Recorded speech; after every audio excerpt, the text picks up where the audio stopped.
Então, pessoal, todos bem? Sejam todos bem-vindos ao seu curso de segunda fase aqui da escola comigo, professor Birajara. Curso de segunda fase que vai te preparar para os concursos de Procuradoria Municipal. Nós temos concursos de PGM pipocando por todo o país, muitos deles com segunda fase, muitos deles com cobranças de peças, pareceres e questões subjetivas. Então, o presente curso visa te entregar todo o arcabouço necessário para que você possa não somente conhecer a estrutura mínima de cada uma das peças processuais que vêm sendo cobradas nos concursos de segunda fase e especialmente também no que diz respeito basicamente a como se comportar como advogado público municipal ou procurador municipal na defesa dos interesses do ente público federado município em juízo. O curso, portanto, tem dois grandes objetivos.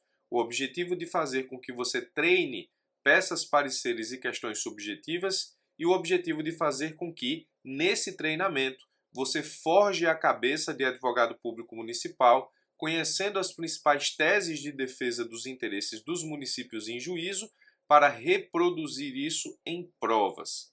O curso, como já expliquei em uma outra oportunidade, principalmente no nosso grupo de WhatsApp, ele tem o objetivo de ser um curso mais difícil do que as provas que você enfrenta normalmente nos concursos de Procuradoria Municipal. E digo isso com muita tranquilidade porque se prepara um curso que é mais difícil do que as provas normais que você encontra por aí, então as provas passam a ser um desafio menor na hora que você for se submeter efetivamente a uma segunda fase. Se o curso, por outro lado, ele é mais singelo do que a cobrança das provas, ao chegar nas provas, normalmente os alunos possuem dificuldades. Então, os cursos da escola aqui têm a fama de serem mais difíceis do que a prova. E enquanto for assim, tá ótimo porque eu te preparo para um cenário pior e normalmente a prova vem um cenário mais ameno do que o que nós treinamos aqui. Vamos começar o nosso curso de segunda fase analisando efetivamente a construção de uma contestação. E aí eu preciso já te dizer que contestação e apelação são as duas peças mais comuns em cobranças de segunda fase dos concursos da advocacia pública como um todo, e aí você precisa entender que esse todo representa não somente PGMs, mas também PGEs e a Advocacia Geral da União. Então você tem contestações e apelações como as principais peças de cobrança nos concursos de segunda fase da advocacia pública, com uma vitória entre as duas da contestação. De todas as peças possíveis de cobrança numa segunda fase da advocacia pública, a contestação é a que mais é cobrada em provas da advocacia pública segunda fase. E aí, tanto o PGE quanto o PGM, quanto a Advocacia Geral da União. Então tenha muito cuidado com isso, porque saber contestação ou saber construir uma contestação é quase que uma obrigação de todo aquele que tenta se submeter a provas da advocacia pública, almejando aprovação em um cargo de procurador. Nós sabemos que a advocacia pública ela existe para representar judicial e extrajudicialmente os entes federados e que nessa representação existe uma atuação muito grande e muito forte no polo passivo das ações.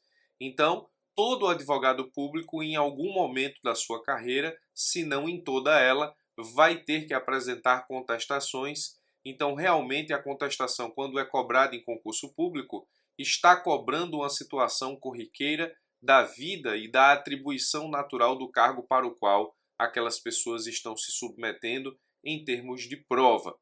Um outro fator que faz com que a contestação seja uma das peças preferidas pelos examinadores é porque a contestação ela não te dá a opção de deixar nada fora da argumentação. Nós sabemos que em termos doutrinários, a contestação é regida por dois fatores. Primeiro, nesse caso específico, a impugnação específica. Ou seja, nós temos que, enquanto réus da ação, impugnar de forma específica todos os pontos apresentados pelo autor na ação ou toda a pretensão jurídica por ele desenvolvida. Ora, a impugnação específica ou o ônus da impugnação específica, como é doutrinariamente conhecido, alguns doutrinadores inclusive dizem que não se aplica à fazenda, e eu concordo. não se aplica à fazenda o ônus. O ônus de não impugnar especificamente, que é tornar o ponto incontroverso, não se aplica à fazenda, e aqui você pega a mesma situação que acontece com a revelia. Uma vez não contestada uma ação em que o réu é fazenda pública, nós não temos a aplicação dos efeitos materiais da revelia, ou seja, o autor ainda vai ter que correr para comprovar todos os atos e fatos que ele alega na sua petição inicial. Mesma coisa na impugnação específica. Ao não impugnar especificamente as pretensões deduzidas pelo autor em juízo por meio da sua petição inicial, se nós estamos falando de fazenda pública e não havendo essa impugnação, nós não temos o efeito da não impugnação, que seria o ônus para a parte que não impugnou, que é o ponto tornar-se incontroverso. No momento em que a fazenda pública não impugna de forma específica a pretensão deduzida pelo autor na sua petição inicial, nós não temos o ônus de tornar esse ponto incontroverso. Ele não se torna incontroverso nos autos, ou seja, do mesmo jeito que não contestando não há efeito material de revelia, não impugnando de forma específica, não há ônus, ou seja, o ponto não se torna incontroverso, o autor ainda vai ter que correr para demonstrar a veracidade por meio de todo o conjunto probatório dos fatos e dos argumentos e das pretensões jurídicas deduzidas em juízo.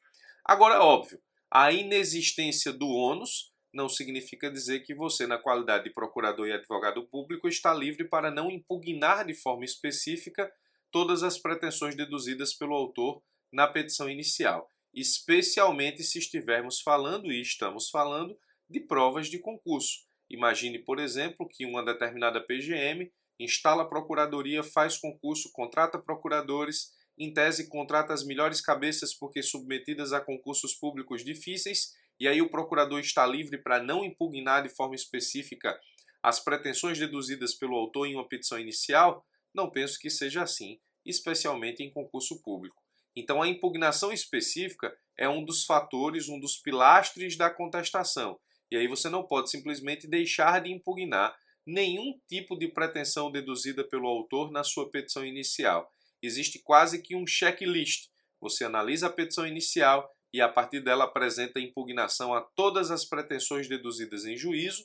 Concordo com a doutrina quando diz que o ônus da impugnação específica não existe para a fazenda, mas o dever de impugnar de forma específica existe, e em concurso público isso é levado muito em consideração, justamente porque se você está fazendo uma contestação, é importante que você impugne todas as pretensões deduzidas em juízo, porque certamente isso estará no espelho de correção do examinador.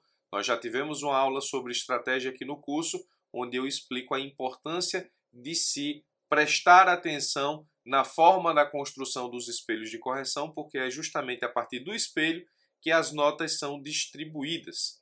O outro pilastre sobre o qual repousa a contestação é justamente a concentração da defesa, ou seja, em termos processuais, a contestação é o momento de defesa do réu onde ele deve apresentar todas as defesas possíveis e imagináveis acerca das pretensões deduzidas pelo autor em juízo.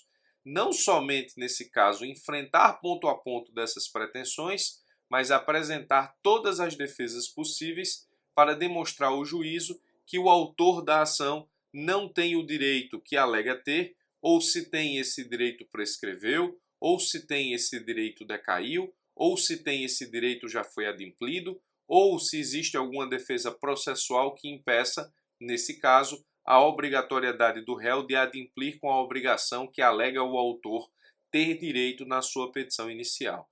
Então, impugnação específica sem ônus para a fazenda, mas o dever de impugnar existe, concentração da defesa, são os pilastres que regem a contestação num concurso público especialmente, e quando você está diante da necessidade de construir essa peça processual para ser aprovado em um concurso de Procuradoria Municipal ou Procuradoria Estadual ou a própria Advocacia Geral da União.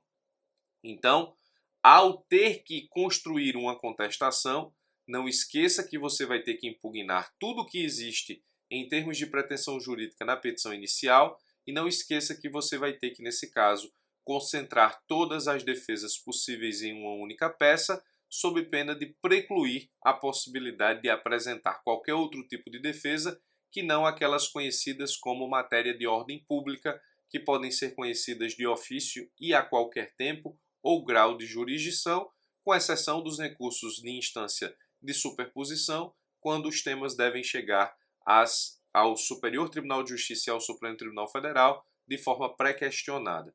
Mas isso é momento para uma outra aula, ou seja, recurso especial e recurso extraordinário nós veremos em um momento futuro. Então, contestação tem dois pilastres: impugnação específica e concentração da defesa.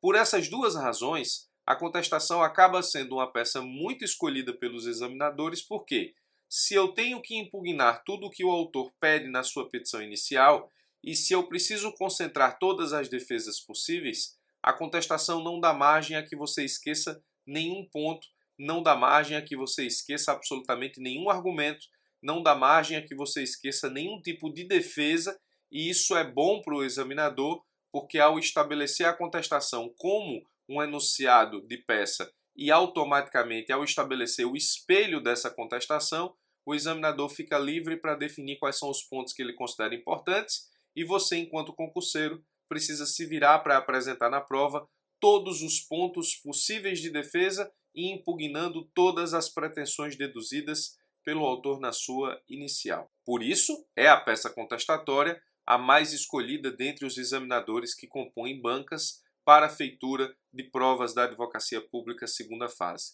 Logo ali do lado da contestação nós temos a apelação, que nada mais é do que uma repetição de todos os argumentos contestatórios, mas agora em grau de dialeticidade com a sentença, para devolver ao tribunal, ou melhor, para levar à segunda instância e devolver ao Poder Judiciário a reanálise de tudo aquilo que foi objeto de sentença no primeiro grau, a partir obrigatoriamente de uma análise de sucumbência da Fazenda Pública. Mas a apelação, existe um momento próprio para estudarmos esse recurso. Contestação, portanto, concentração da defesa e impugnação específica são dois pontos que você precisa se lembrar sempre. Então, a partir dessas considerações preliminares da peça contestatória, vamos ao enunciado da questão e à construção da nossa contestação. O enunciado da questão ou da peça processual da semana diz o seguinte: Ebésco se submeteu à cirurgia no joelho realizada no Hospital Privado X, credenciado ao SUS, em 5 de fevereiro de 2014. O procedimento cirúrgico foi aparentemente proveitoso, eis que Ebésco, 24 horas depois da operação, teve alta e voltou para casa. Contudo, alguns dias depois, desenvolveu fortes dores de cabeça que descobriu 30 dias após resultarem da injeção do medicamento Z, que não deveria ter sido usado, uma vez que Ebésco informou ser alérgico ao princípio ativo Y constante no medicamento citado. Com fortes dores de cabeça, Ebésco tentou tratamento sem sucesso, vários tratamentos sem sucesso, até que seu filho, formado em Direito no início de abril de 2019 e já apto ao exercício da capacidade postulatória, decidiu ajuizar a ação de indenização na qualidade de advogado em razão de todos os sofrimentos presenciados por seu pai.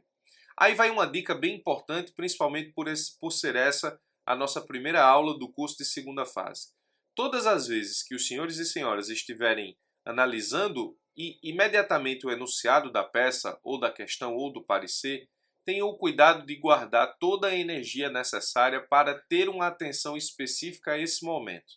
Eu percebo que muitas respostas são equivocadas, principalmente nos cursos de segunda fase, porque as pessoas dão pouca ou nenhuma importância devida ao enunciado. Leiam o enunciado de forma muito rápida, sem muita atenção, sem muita preocupação e acabam, nesse caso, deixando escapar filigranas importantes na construção da sua peça, na própria escolha da peça e nos argumentos que norteiam a defesa da Fazenda Pública no caso concreto. Por enquanto, Ebésco se submeteu a uma cirurgia em um hospital credenciado junto ao SUS, em fevereiro de 2014.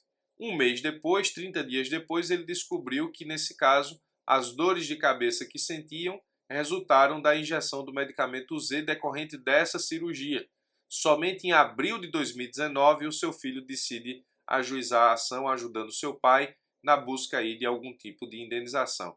Perceba que se fevereiro foi a cirurgia e se março de 2014 a Ebédico descobriu a razão dos problemas de dor de cabeça, e se somente em abril de 2019 o seu filho ingressa com a ação, nós temos então uma prescrição quinquenal a ser tratada aqui na nossa peça. Não sabemos ainda qual é, mas prescrição pode ser tratada em qualquer peça. Somente nesse caso, em grau de recurso especial ou extraordinário, é que você tem que se preocupar em pré-questionar o tema de forma antecipada. Mas nós já temos aí nesse primeiro parágrafo do enunciado da nossa questão a grande possibilidade da apresentação de uma prescrição, mesmo sem saber efetivamente qual peça você ainda vai desenvolver para a resposta desse enunciado. Tenha muito cuidado com isso então. Na ação ajuizada no mês de formatura do seu filho, olha aí, então, abril de 2019, Ebédico aduz que são responsáveis União, Estado e município pelo erro médico ocorrido no Hospital X, eis que seu pai é paciente do SUS. Ora, se ele, nesse caso específico, ingressa com a ação com responsabilidade dos três entes, em tese, essa ação deve acontecer na Justiça Federal, porque nós temos União aí no meio, e nós sabemos que nos termos do artigo 109, inciso 1 da Constituição Federal, compete à Justiça Federal o julgamento das ações de interesse da União e de suas autarquias. O Hospital X é privado e credenciado a atender pelo Sistema Único de Saúde. Seu pai preencheu ficha médica onde informou-se alérgico ao princípio ativo Y.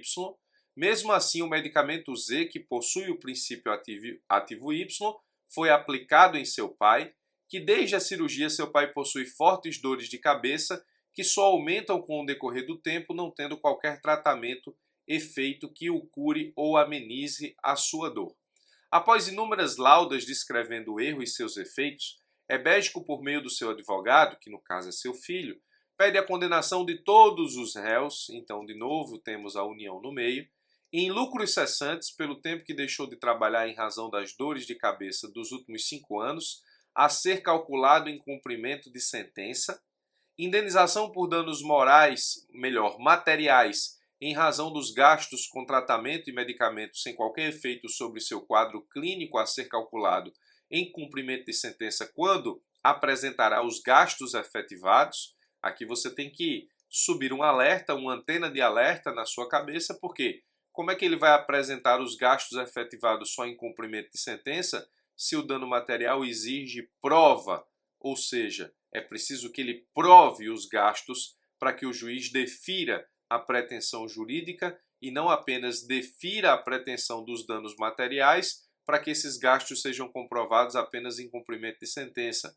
Mesma coisa os lucros cessantes do ponto anterior. Indenização por danos morais pelo abalo extrapatrimonial sofrido com toda a situação narrada no valor de R$ 1.000.000. E aí uma outra dica, todas as vezes que você for construir contestações de segunda fase da advocacia pública, ataque não apenas o dano moral, mas o seu valor. Tem muita gente que diz só não haver direito a dano moral, mas sem traçar uma linha sobre o valor dos danos morais, no caso aqui de R$ 1.000.000. Ataque sempre o dano, ou seja, a própria existência do dano, e, eventualmente, ataque também, em questão específica de dano moral, os valores. O início imediato de tratamento que promova a cura de sua constante enxaqueca, que ele pede obrigatoriamente uma obrigação de fazer. Todos os pedidos fundamentam, no dizer do autor, a concessão de tutela de urgência. Tutela de urgência. O juiz da primeira vara da Fazenda Pública do município, então aqui nós temos Justiça Estadual, vamos ter uma preliminar aqui, recebeu a inicial, deixou para avaliar o pedido de tutela somente após as contestações dos réus. Nós temos aqui uma situação interessante. Todas as vezes que o examinador disser que o juiz deixou para analisar a tutela somente após as contestações dos réus, é porque você precisa abrir um tópico na sua contestação para tratar especificamente sobre o pedido de tutela de urgência, aqui no caso específico de Ebédico, representado, ou melhor, nesse caso, tendo como advogado o seu filho. Citou todos os réus a apresentar contestação em 15 dias, 30 dias o prazo para contestar no caso da Fazenda Pública, sem qualquer menção à audiência prévia de conciliação. Como o examinador chamou a atenção aqui para a ausência de conciliação ou de audiência prévia de conciliação, nós vamos ter que abrir um tópico sobre isso, você, procurador municipal, recebeu o mandado de citação com cópia da petição inicial para apresentar contestação no prazo acima assinalado. Há um outro problema aqui, porque nos termos do 183 do CPC, a Fazenda deve ser, nesse caso, intimada citada com carga, remessa ou por meio eletrônico. Defenda, portanto, o interesse do município alegando todos os argumentos materiais e processuais cabíveis. Vamos, portanto, à construção da nossa resposta. Muito bem, nós temos então que escolher a peça processual. Existe uma expressão no enunciado da questão que nos aponta a feitura de uma contestação de forma irrefutável. É justamente no penúltimo parágrafo que diz: você, procurador municipal, recebeu o mandado de citação. Então, a citação é a comunicação do Poder Judiciário para o réu convidando-o a contestar. Então, nós estamos diante da necessidade da feitura de uma contestação para, nesse caso, apresentar contraponto ou contra-argumentação à petição inicial de ebégico. A estrutura da contestação está nos artigos 335 a 342 do CPC 2015, então você precisa, nesse caso, entender como funcionam os requisitos para a construção de uma contestação, coisa que nós vamos fazer a partir de agora. Um dos pontos importantes diz respeito à representação do município. Nós estamos em um curso de segunda fase, onde nós vamos estudar o curso a partir de uma perspectiva de construção de resposta para qualquer procuradoria municipal. Então, como é que fica a representação do município por meio de sua procuradoria? O fundamento básico está no artigo 75, inciso 3 do CPC, que diz que são representados em juízo ativo e passivamente o município por seu prefeito ou procurador. Então, estamos atuando aqui na função de advocacia pública. No que diz respeito à contestação, nós temos um roteiro. Muito bem. Na representação processual do município, nós temos o artigo 75, inciso 3 do CPC, como argumento legislativo ou fundamento legal principal. Contudo, se você estiver fazendo um concurso de uma PGE específica, e obrigatoriamente você vai fazer um concurso de uma PGE específica, é preciso saber se existe lei que cria a procuradoria, e certamente haverá, para que você também possa fundamentar a representação do município na lei que institui a procuradoria e que obrigatoriamente cria o cargo de procurador. Então você vai citar aqui o artigo 75, inciso 3 do CPC, e também vai citar a legislação específica da procuradoria para a qual você está se submetendo no concurso para a feitura da segunda fase, indicando o fundamento legal da criação dessa procuradoria e, nesse caso, da representação por meio de procurador. Então é preciso citar o artigo 75, inciso 3 e também o fundamento legal de representação decorrente da criação da própria procuradoria específica para a qual você se submete enquanto concurso. Muito bem, no que diz respeito à estrutura mínima da contestação, eu coloquei aqui uma estrutura mínima justamente para que os senhores possam se ligar, senhores e senhoras, sempre na estruturação mínima de toda peça contestatória, porque a partir dessa estruturação mínima você constrói os subtópicos da sua peça sem esquecer nenhum ponto.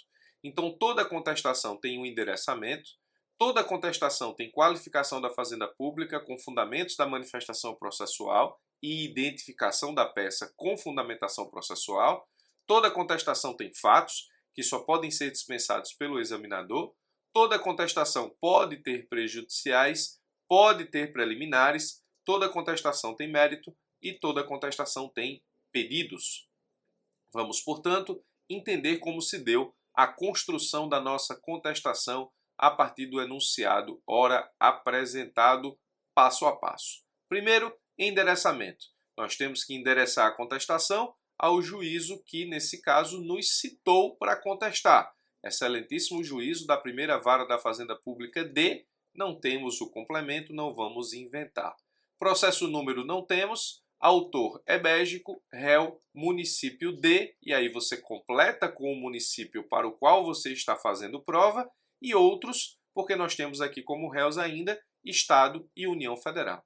Então o município D não temos, pessoa jurídica de direito público interno, ente federativo, representado pela Procuradoria-Geral Municipal, vem por meio do procurador que ao final subscreve, mandato ex lege, artigo 75, inciso 3 do CPC, E aí, nesse caso específico, veja, o artigo 75, inciso 3 do CPC é o fundamento legal do CPC que você deve associar ao fundamento legal de criação da Procuradoria. Apresentar contestação à ação movida por ebédico, já qualificado na exordial, nos termos dos artigos 335 a 342 do CPC. Professor, minha prova é sem consulta. Aí você faz tudo isso sem, nesse caso, apresentar a fundamentação legal. Embora a fundamentação do artigo 75, inciso 3, você pode simplesmente decorar para apresentar em todas as peças processuais, a partir do qual a representação do município se dá por meio do procurador. Fatos. Os fatos precisam ser concisos, precisam ser resumidos, e aqui você precisa demonstrar muito poder de síntese ao seu examinador. Trata-se de ação judicial por meio da qual o ebédico, representado por seu filho advogado, busca ressarcimento, indenização e tratamento decorrente de erro médico ocorrido em hospital privado credenciado junto ao SUS. Veja que nos fatos você ataca o problema diretamente, ou seja, nos fatos eu estou dizendo que se trata de uma ação por meio do qual o ebédico quer ressarcimento, indenização e tratamento. Esse é o ponto principal. Primeira coisa, prejudicial de mérito. Falei que tínhamos uma prescrição. A prescrição aqui está baseada no decreto 20.910 de 32, decreto número que você também pode ter decorado ainda que sua prova de PGM seja sem consulta. Percebe-se com nitidez tratar-se de pretensão jurídica prescrita. Ebédico descobriu, ainda em março de 2014, sentir fortes dores de cabeça, resultado da alergia que possui ao princípio ativo do medicamento nele utilizado. Contudo, a presente ação somente foi ajuizada em abril de 2019, ou seja, mais de 5 anos após o evento danoso, razão pela qual se aplica o artigo 1º do decreto 20.910 de 32, razão pela qual nós estamos pedindo aí o reconhecimento da prescrição que gera a extinção do feito com resolução do mérito. Preliminar depois de prejudicial. Prejudicial vai extinguir o processo com julgamento do mérito sem analisar o mérito. Então ela é mais importante do que a preliminar. Depois da prejudicial de mérito prescrição, nós temos depois de prejudicial de mérito prescrição antes das preliminares, nós vamos, portanto, desenvolver as preliminares que encontrarmos aqui para defender o município. Primeira preliminar, nulidade de citação da audiência de conciliação do prazo processual. A citação do município é nula, de pleno direito, eis que desobedece a comandos processuais. Dispõe o artigo 183, parágrafo 1º do CPC 2015, que a Fazenda Pública será intimada pessoalmente por carga, remessa ou meio eletrônico. Assim, intimar a Fazenda por simples mandado de citação com cópia da inicial afronta a ciência processual e gera nulidade de citação. Registre-se igualmente a afronta ao 334 ante a ausência da designação de audiência de conciliação. Importa assinalar ainda a previsão legal do prazo em dobro para a Fazenda, de forma que equivocada está a sua citação para contestar em 15 dias, nos termos do 183 caput do CPC 2015, em afronta ao contraditório e à ampla defesa. Nós temos então aí uma nulidade de citação e nós estamos tratando justamente da audiência de conciliação e do prazo processual, dois pontos apresentados no enunciado da questão, explicitamente apresentados pelo examinador e obrigatoriamente ele quer resposta a isso. Nós temos, portanto, uma preliminar. De novo, se você tiver em um concurso que não admite consulta, você precisa desenvolver toda essa argumentação sem, contudo, citar os dispositivos legais que aqui estão sendo citados, porque nós estamos partindo do princípio de que há consulta à lei para a formulação da resposta. Não havendo a argumentação normal, só não haverá a indicação dos dispositivos legais. Segunda preliminar da nossa contestação, incompetência absoluta. A presente ação foi ajuizada contra o município, o Estado e a União, razão pela qual plenamente aplicável o artigo 109, inciso 1 da Constituição, que estabelece competência absoluta da Justiça Federal para julgar ações que envolvam interesses da União. Sendo assim, nos termos do artigo 64, parágrafo 3º, requer seja remetido o presente feito à Justiça Federal de primeiro grau. Muito bem, incompetência absoluta em preliminar de contestação. Inépcia da inicial dos pedidos indeterminados. O autor da ação, em afronta ao que dispõe o artigo 300, parágrafo 1º, inciso 2 do CPC, realiza pedidos indeterminados acerca dos lucros cessantes e dos danos materiais, razão pela qual deve ser considerada inepta a petição inicial com o consequente indeferimento. Registre-se ainda que a petição inicial deve ser instruída com os documentos indispensáveis à propositura da ação nos termos do artigo 320. Assim, a ideia do autor de instruir os pedidos de lucros cessantes e danos morais apenas quando do cumprimento da sentença não encontra guarida no sistema processual, razão pela qual deve ser indeferida a inicial. Feitas as preliminares e também a prejudicial, tivemos uma prejudicial e 3 preliminares, vamos ao mérito e aos pontos de mérito da nossa contestação. Da ausência de nexo causal a sustentar a responsabilidade do município. Aqui existe uma jurisprudência do STJ que é importante para a gente, que está fazendo o concurso de procurador municipal, que diz que a responsabilidade por erro médico acontecido em hospital privado credenciado ao SUS é do município. Tudo bem. Se você estivesse fazendo PGE ou PGM, você ia jogar para o município essa responsabilidade. Se essa contestação fosse de procurador estadual, você aqui diria, segundo jurisprudência do STJ, a responsabilidade é do município. Mesma coisa, se você estivesse fazendo essa contestação em um concurso de advogado da União, representando a União, você diria, a responsabilidade é do município nos termos da jurisprudência do STJ. Mas estamos fazendo o concurso para PGM. Então nós não podemos efetivamente jogar a responsabilidade para ninguém quando o STJ diz que a responsabilidade é nossa, do município. Mas a responsabilidade é nossa, mas não é em re ipsa. Ou seja, é preciso que se demonstre os elementos de responsabilidade e é preciso que, nesse caso, exista nexo causal entre a ação do município e o erro médico. E aí nós vamos defender exatamente isso, fazendo ressalva da jurisprudência. Conquanto se possa sustentar que a jurisprudência do STJ entende ser cabível a responsabilidade do município por erro médico ocorrido em um hospital credenciado ao SUS, justamente por ser o ente menor do ente menor a atribuição do respectivo credenciamento, referida decisão não afasta a necessidade de demonstração de nexo causal entre o fato ocorrido e ato do município. Não há elementos nos autos que demonstrem ser incorreto a eleição do hospital para cadastramento junto ao SUS, sem falar que, conforme descreve a inicial, o erro é exclusivo de procedimento, decorrente da displicência de profissional de saúde, ou seja, não há qualquer ato que decorra das atribuições próprias do município a sustentar a sua responsabilidade civil no caso. Ora, se é responsável o município pelo credenciamento do hospital, ele só pode responder por esse tipo de indenização se o autor da ação comprovar que o credenciamento se deu de forma equivocada, se o município errou ao credenciar o hospital, ou se credenciou o hospital reconhecidamente ineficiente, ou se credenciou o hospital onde se reconhecidamente tem sucessivos erros médicos, o que não está demonstrado na inicial. E aí, nós afastamos o nexo causal no que diz respeito à responsabilidade patrimonial do município para a indenização requerida por ebégico. Do ônus da prova, da ausência de provas. O autor da ação não comprova efetivamente os prejuízos a título de dano material, nem o sofrimento extrapatrimonial que alega sofrer. Limita-se a tratar de forma genérica os eventuais danos que alega ter sofrido, sem falar que a comprovação de todos os danos decorre do princípio ativo que alega ser alérgico, dependem exclusivamente de prova pericial, razão pela qual, considerados os termos apresentados na inicial, deve a presente ação ser julgada improcedente totalmente, ou seja, em sua completude.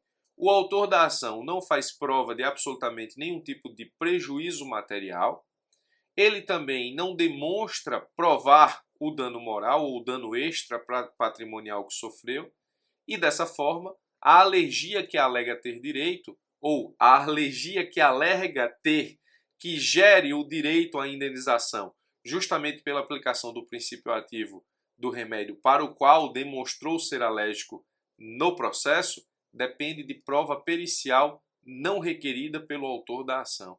Então nós estamos efetivamente diante de um processo com defeito de instrução probatória já na inicial. Professor, mas não vai ter a fase probatória? Sim, vai, mas estamos em sede de contestação. Lembre-se, você precisa apresentar toda a defesa possível. Você precisa concentrar a defesa nessa peça contestatória. Você precisa apresentar resistência a todas as pretensões deduzidas em juízo e existem aí provas que o autor poderia ter colacionado aos autos e não colacionou porque não está dito no enunciado da questão. Nós temos que tratar efetivamente da ausência de provas, especialmente porque esse fundamento também foi utilizado em uma preliminar, que é justamente da inépcia da inicial.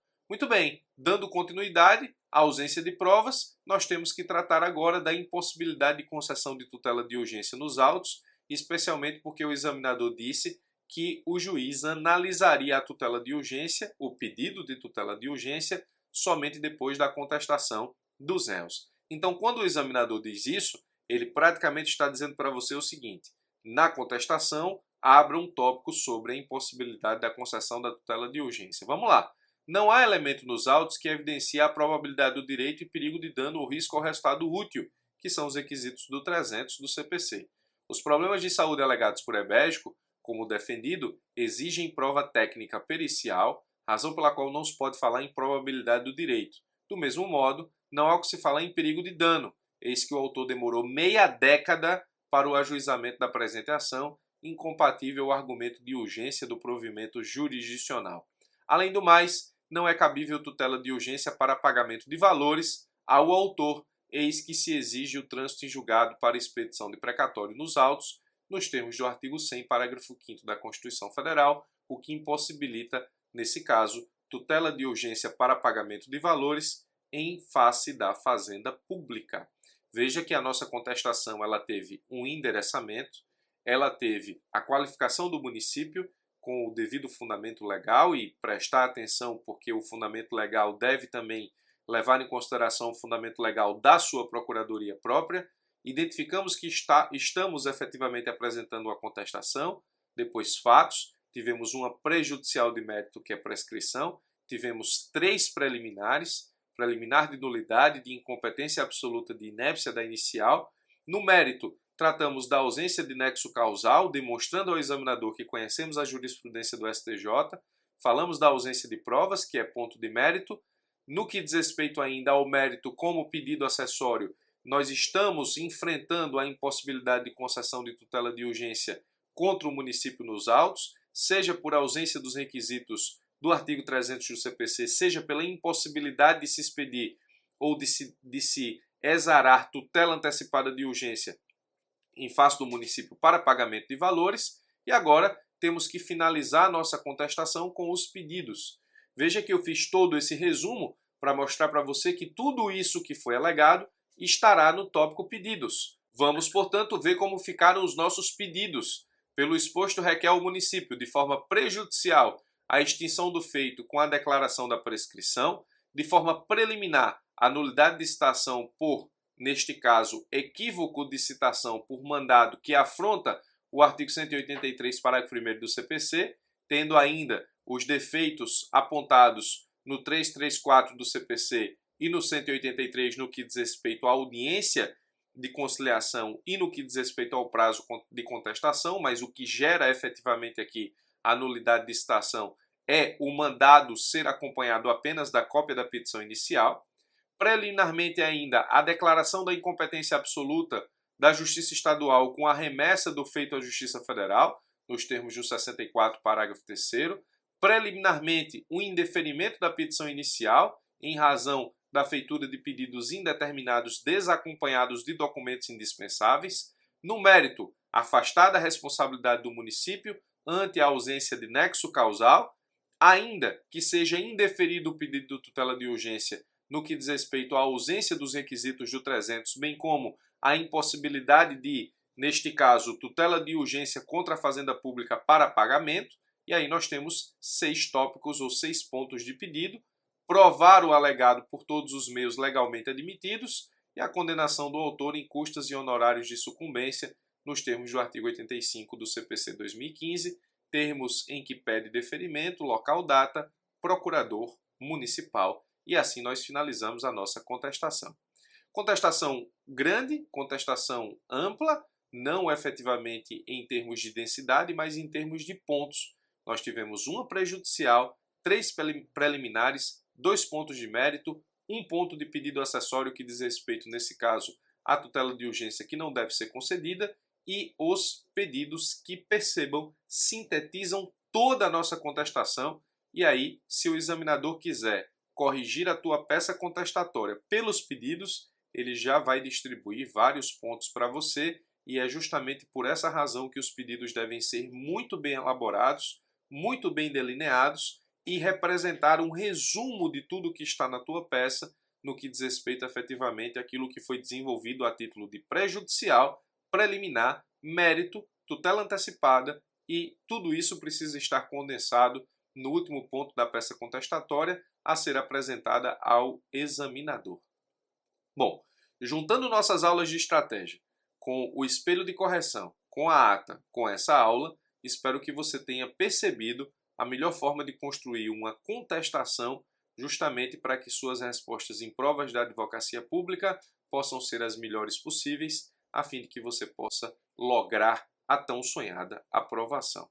Fico à sua disposição para dúvidas e questionamentos sobre tudo que foi ministrado aqui, tanto aqui no campus da escola quanto no nosso grupo de WhatsApp.